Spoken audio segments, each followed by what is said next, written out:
Let's look at the top 5 passive ways to generate real estate business today. These top 5 passive strategies are ways to attract buyers and sellers at scale, while you're taking appointments, while you're spending time with family, while you're sleeping, or doing anything else. In other words, passive lead generation strategies do the work for you after you set them into motion. So let's start the countdown and do a reverse order in priority. At number 5, we have podcasting. Believe it or not, podcasting is still undervalued, especially in the real estate space. And there's 2 primary strategies within podcasting to generate real estate leads. One is through authority, where you're creating an industry-related podcast, in other words, real estate related. Or through exposure. This is more of a passion podcast. And here are the differences. With an authority podcast or an industry podcast, you are seen as the authority in the space, as you are deemed the person that's in the know.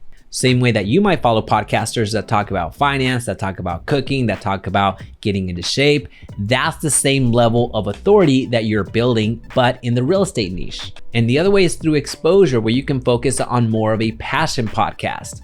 This is where you create a podcast on basically any other topic that is not real estate, as long as it's your passion. Whether it's about gardening, whether it's about golfing, whether it's about anything else that you want to cover. Here, it's the exposure that actually brings in the business. If you go down this passion route, you're going to be seen as a podcaster first that happens to do real estate, which essentially means the more people that know you and know what you do, the more business that you're going to generate. Now, the 4th passive lead generation strategy to focus on is blogging. How you get leads in blogging is by being helpful. By answering the questions that people have, you're gonna generate business. And how you're gonna be found is by the number 1 website in the world, which is Google. You're gonna be siphoning off traffic from the Google searches. And while I do recognize that artificial intelligence like ChatGPT and Bard have come into the space where the search engine seems to be in doubt, there will be some regulation in place that will still get you a ton of traffic. Meaning right now, some users are going only to ChatGPT and Bard for answers without going over to search. However, as this new industry starts getting more regulated, you're gonna start seeing a lot more crediting of the sources that they're generating this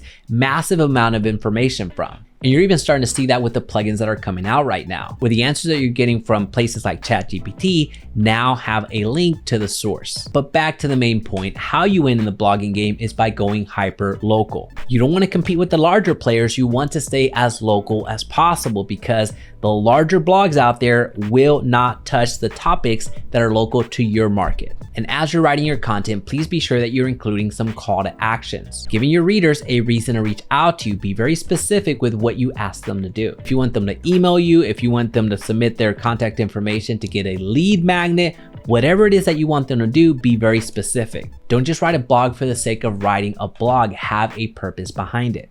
Number 3, search engine optimize. Now, I recognize SEO means so many different things to so many different people. But for the purposes of this video, we're gonna say SEO means being found online. And here's exactly how you're gonna do that. You're gonna identify 3 to 5 keywords that you wanna rank for. Some examples might include best real estate agent in Dallas, top real estate agent in Dallas, best listing agent in Dallas. Essentially, any keywords that you would find so much value in having your name show up at the very top. Now, once you have those 3 to 5 keywords that you're gonna rank for, now you're gonna go over to Google and you're gonna see what's there right now. And in most markets, what you're gonna find in that front page is very similar. You're gonna have Google screened at the very top. Then you're probably gonna have some Google ads, followed by Google Maps, and then the organic search results that are gonna probably include Zillow, Realtor.com, Facebook, and Yelp, along with some local media such as newspapers, magazines, or TV. But regardless of what you see on that first page of Google, once you search these keywords, your next step is gonna be the same. You're gonna try to get your name into each one of these platforms. Whether it's Zillow, Realtor.com, Yelp, whatever it happens to be that you can realistically either set up a profile or pay to get into,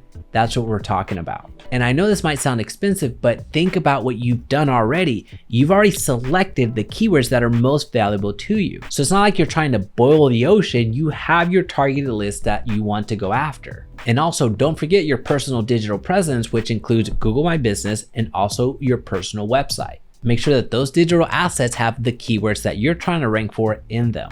Now, the second passive lead generation strategy that you want to focus on is short form video. Think of this like combining your blog and your SEO strategy together, because you can use your blog content as the script to record a short form video. And you can use a lot of the SEO strategies and intel that we just covered in short form as well, meaning you record content on keywords that actually make sense for you to rank on. Then once you create your short form videos, you're uploading them to YouTube Shorts, Facebook Reels, Instagram Reels, and TikTok, where similar to blogging, you get leads by being helpful. And similar to SEO, you're siphoning traffic from the captured attention that the social media platforms have already created. Now, of course, here you also want to have a clear call to action. If you want people to comment, if you want people to text, if you want people to DM you, if you want people to get one of your lead magnets that you're offering, be very clear on that call to action.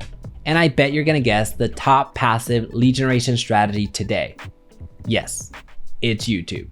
Our real estate agents have generated millions in GCI from YouTube alone, where you have two distinct strategies to follow. Either you go down the national route like one of our agents in Ola Franco, or you can go local like most of our real estate agents go, where you focus on more local content to generate real estate leads local to your market. Now, as of today, those are the two distinct routes that you can go on. Now, regardless of which lane you select, make sure that you stay in it.